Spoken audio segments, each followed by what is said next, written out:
Bonjour frères et sœurs en Christ. Nous sommes samedi, à la fin de la 2e semaine de l'Avent, et on a une question brûlante. Comment fait-on pour ne pas rater Dieu? Dans les textes du jour, on parle du prophète Élie, qui devait venir avant Jésus. Mais quand il est arrivé, en la personne de Jean le Baptiste, personne ne l'a reconnu.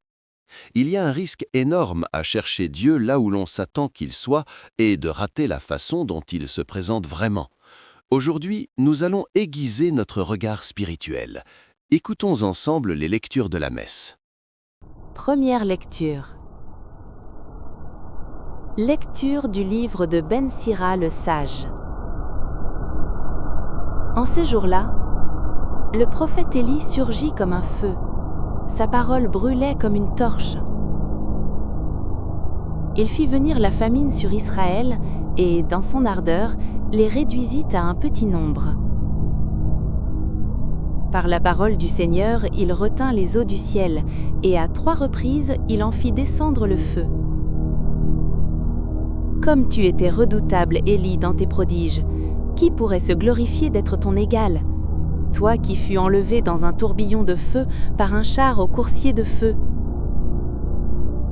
Toi qui fus préparé pour la fin des temps, ainsi qu'il est écrit, afin d'apaiser la colère avant qu'elle n'éclate, afin de ramener le cœur des pères vers les fils et de rétablir les tribus de Jacob. Heureux ceux qui te verront. Heureux ceux qui dans l'amour se seront endormis. Nous aussi nous posséderons la vraie vie. Parole du Seigneur.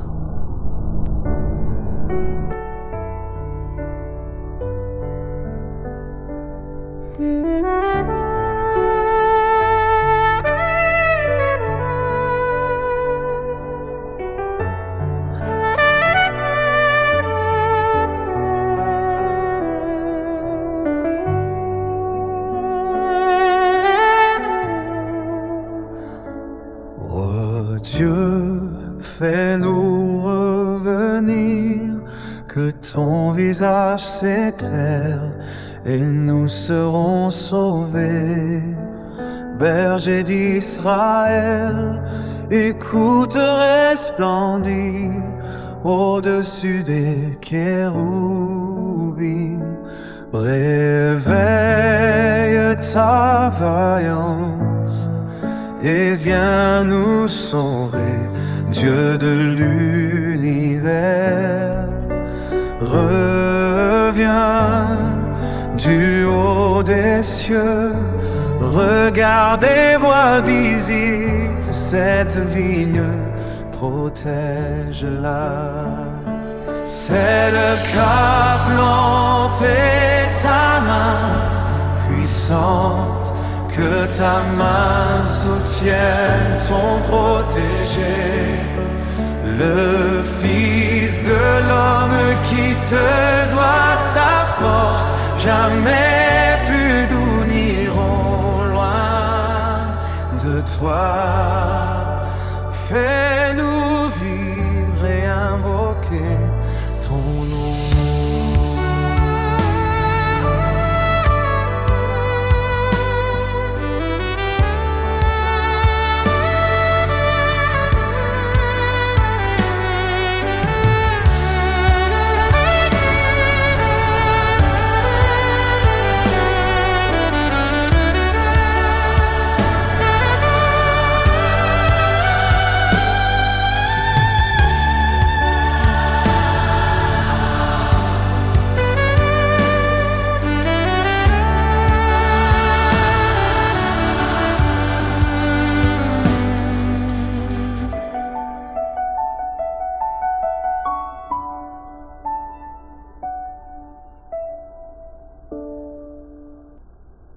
Évangile de Jésus-Christ selon saint Matthieu.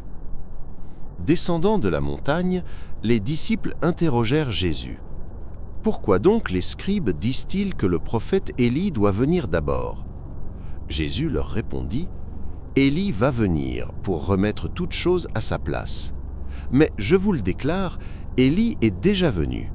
Au lieu de le reconnaître, ils lui ont fait tout ce qu'ils ont voulu. Et de même, le Fils de l'homme va souffrir par eux. Alors les disciples comprirent qu'il leur parlait de Jean le Baptiste. Parole du Seigneur. Bonjour et bienvenue dans ce temps de méditation sur la parole. On se retrouve aujourd'hui pour se pencher sur les textes de la deuxième semaine de l'Avent et pour essayer de percer un mystère, une vieille prophétie et une question vraiment cruciale que les disciples ont posée à Jésus lui-même. Alors pour situer les choses, nous sommes le samedi 13 décembre 2025, on est en plein cœur de la deuxième semaine de l'Avent et c'est aussi le jour de la fête de Sainte Lucie, une martyre dont le nom, Lucie, veut dire lumière. Et ça tombe plutôt bien parce que les lectures d'aujourd'hui vont justement venir éclairer une grande question sur notre attente du Messie. Allez, on plonge dans le vif du sujet. Tout commence avec une question des disciples, une question qui nous montre à la fois leur immense espoir mais aussi leur grande confusion. En fait, ils sont face à une prophétie qui pour eux ne s'est pas encore réalisée. Voilà la question. Imaginez la scène. Ils descendent de la montagne de la Transfiguration où ils viennent de voir Jésus parler avec Moïse et Élie. Et là, ça ne colle plus dans leur tête. On leur a toujours enseigné que le grand prophète Élie devait revenir avant le Messie. Alors ils demandent à Jésus, mais où est-il? Pourquoi on l'a pas vu? Pour bien comprendre ce qui les tracasse, il faut qu'on fasse un petit retour en arrière, à la source de cette attente. Et c'est la première lecture, tirée du livre de Ben Sira le Sage, qui va nous brosser un portrait robot de cette Élie tant attendue. C'est ça qui va nous faire comprendre pourquoi tout le monde l'attendait avec autant d'impatience. Quelle image, n'est-ce pas? C'est puissant. Élie, ce n'était pas un prophète comme les autres.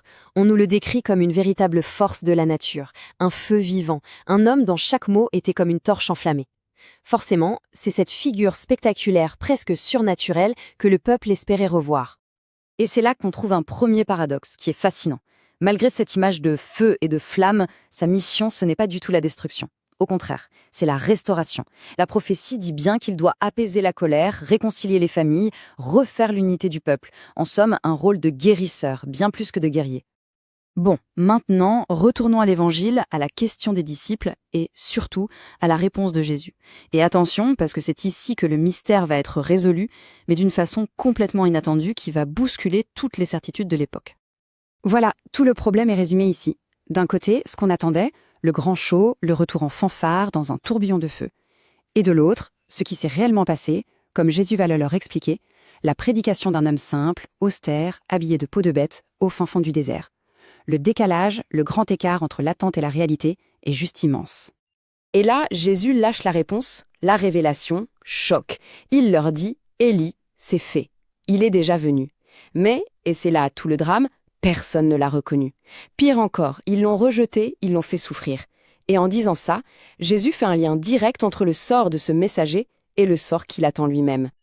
Et d'un coup, tout s'éclaire. C'est l'illumination pour les disciples. Ils comprennent enfin. C'est Élie qui devait venir, celui qui a préparé le chemin avec la même force, le même esprit. Ce n'était autre que Jean le Baptiste.